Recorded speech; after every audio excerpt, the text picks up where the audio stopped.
მოგესალმებით ჩემო ახალ მაყურებლებო და მსმენელებო. დღეს 13 ივლისია, შეეხება სოფლიო საკლუბო ჩემპიონატის ფინალზე მინდა გავამახვილო ყურადღება.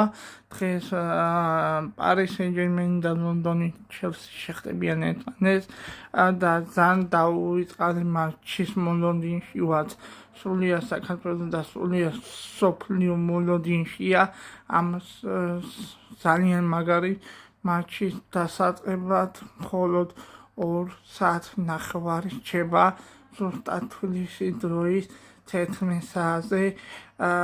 პარი სენ-ჟერმენი და ლონდონის ჩელსი დაიწყებენ მორიგ თამაშს და სოფლიო საკლუბო ჩემპიონატის ფინალი ბოლო მატჩი დღეს მხოლოდ და მხოლოდ მეხუთე ტიტულის მოგებასთან კი ლუის ენრიკეს გუნდი ძალიან ახლოსაა და პირველ რიგში იმას განვარტავ, რომ საერთოდ ფავორიტად ამ ტურნირის ფავორიტადაა პარი სენ-ჟერმენი გამოკვეთილი და დღეს პრინციპში ძალიან მოკლედ მინდა გავაკეთო შემდეგი რამ.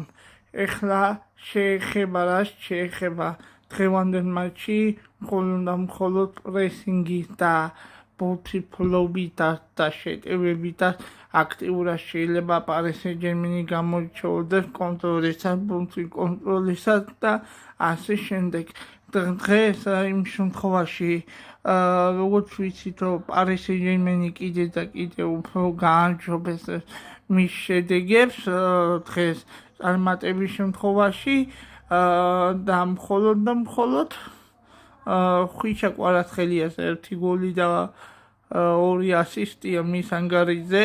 როგორც მოგეხსენება ჩემო ახალ მსმენელებო, ენრიკე პირველი წვრთნელი იქნება, რომელიც სოფლიო საკლუბო ჩემპიონატის მოგებასთან ახლოსაა და ესე თუ დასრულდა წარმატებული სეზონი ექნება პარი სენ-ჟერმენს ჩატარებული მხოლოდ და მხოლოდ წელს, რომელმაც პირველმა მოიგო ჩემპიონთა ლიგა, საფრანგეთის ლიგა 1 და თასი საფრანგეთისა და ეხლა კი მეხუთე ტიტულის მოგებასთან ძალიან ახლოსაა და შანსია პარი სენ-ჟერმენს კიდე წარმატების შემთხვევაში მეხუთე ტიტულის მოიგოს. ეხლა დაალაიქეთ, თუ მოგეწონათ ვიდეო დაალაიქეთ, გამოიწერეთ არხი, რათა ბევრს საინტერესო ამბებს შემოგთავაზებთ. დიდი მადლობა ყურადღებისთვის. კიდევ ერთხელ დიდი მადლობა.